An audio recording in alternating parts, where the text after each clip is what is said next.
पर बैठक करेंगी। वीडियो कॉन्फ्रेंसिंग के जरिए सुबह 10:30 बजे से शुरू होने वाली इस बैठक में राहुल गांधी भी शामिल होंगे। इस दौरान जिन राज्यों में कांग्रेस की सरकार है वहां कोरोना के हालात की समीक्षा की जाएगी। खबर है कि पार्टी के बड़े नेता इस बैठक में लोगों की मदद करने पर कुछ सुझाव भी दे सकते हैं। तो वहीं महाराष्ट्र में कांग्रेस विधायक दल के नेता बाला साहेब थोरात भी इस बैठक में हिस्सा लेंगे।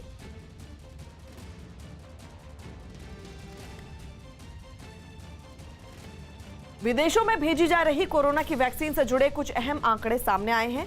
न्यूज 18 के विक्रांत यादव की रिपोर्ट है कि भारत ने अब तक कुल 6 करोड़ 45 लाख वैक्सीन की खुराक विदेशों में भेजी है, जिनमें अहम बात यह है कि 20 दिन के पहले ही 6 करोड़ पहुंच गया है, यानी पिछले 20 दिन में केवल 45 लाख एक्सपोर्ट दूसरे देशों में भेजी गई है। पिछले 20 दिन में वैक्सीन विदेशों में भेजने की रफ्तार कम की गई है क्योंकि देश में कोरोना के फैलने की रफ्तार तेज हो गई।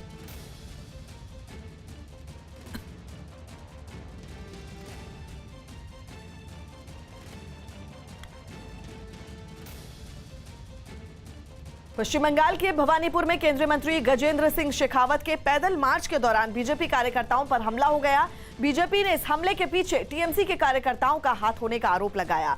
ये घटना 2 दिन पहले की है, जब केंद्रीय मंत्री वहां चौथे चरण के लिए चुनाव प्रचार कर रहे थे और इसी के तहत उन्होंने वहां एक पैदल मार्च निकाला था।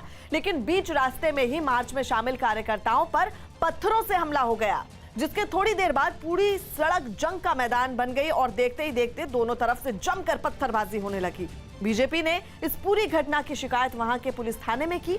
विवाद बढ़ने के बाद पुलिस ने इस मामले में टीएमसी के कई कार्यकर्ताओं को हिरासत में ले लिया।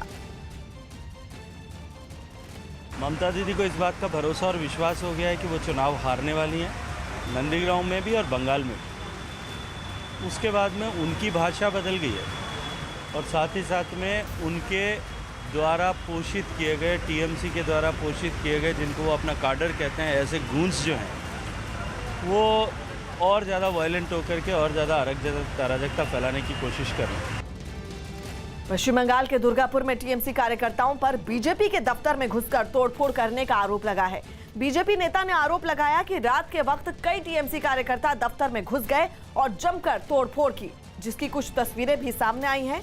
इन तस्वीरों में पार्टी दफ्तर के अंदर रखी कुर्सियां और दूसरा फर्नीचर टूटा हुआ दिखाई दिया। ये तस्वीरें हम आपको दिखा रहे हैं कि किस तरह से बीजेपी के झंडे और दूसरी चीजें भी जमीन पर पड़ी नजर आई।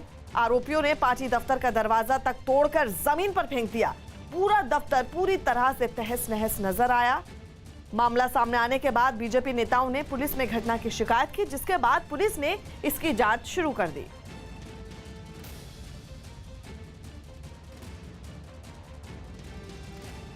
बंगाल चुनाव में सुरक्षा का जिम्मा संभाल रहे अर्धसैनिक बल पर सवाल उठाने वाली मुख्यमंत्री ममता बनर्जी को चुनाव आयोग ने एक और नोटिस भेजा है।